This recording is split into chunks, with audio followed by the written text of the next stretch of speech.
Hello guys, how are you doing? This is the first episode of VHDL tutorial. If you're looking for a best playlist that teaches you VHDL in the best way possible, you're in the right place. But before we continue, please like this video and subscribe to our channel so you won't miss the upcoming videos. In this video, we're going to talk about the general structure of VHDL. But first, what's VHDL? VHDL is the hardware description language which is used to model, simulate, and synthesize any digital circuits on FPGAs and ASICs. VHDL consists of four main parts: library and packages, entity, architecture, and configuration.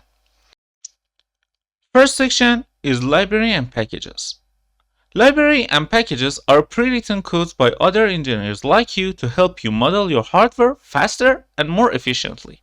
In this video, we only show you how to import and use a library and a package. As you can see in the picture, you can import them using commands like this. The IEEE library and STDLogic 1164 package are among the most important ones, as almost every engineer uses them to describe digital circuits. Within the first line, we are importing a library called IEEE, and in the following lines, we are including packages which exist inside the IEEE library. By importing packages this way, you can use any function or procedure defined within them. Next section is entity. In entity section, all you need to focus on is your module's input, output, and buffers. Keep in mind that each module can only have one entity definition and nothing more.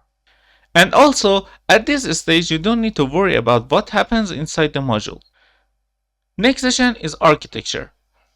The architecture section defines what happens inside the module, and it describes how inputs and signals interact and how outputs get their values. After episode 2, we will dedicate multiple episodes to explain different aspects of architecture in VHDL. Now let's talk about modules. A module can be implemented with a single architecture. As we mentioned earlier, every module must have exactly one entity, so a single architecture module consists of one entity and one architecture. In this case, there is no need for configuration part. However, as you can see in the picture, a module can have multiple architecture for the same entity. These modules are called multi-architecture module. In this case, you need to write a configuration part to specify which architecture should be used in simulation and synthesize. When an architecture is selected in configuration part, only that architecture will be used for simulation and synthesize, while others will be ignored.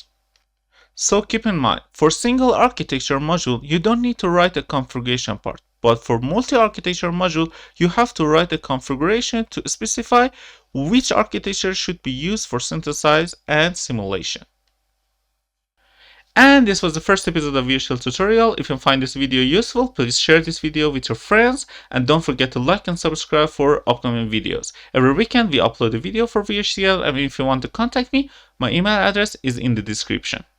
Till the next video, take care.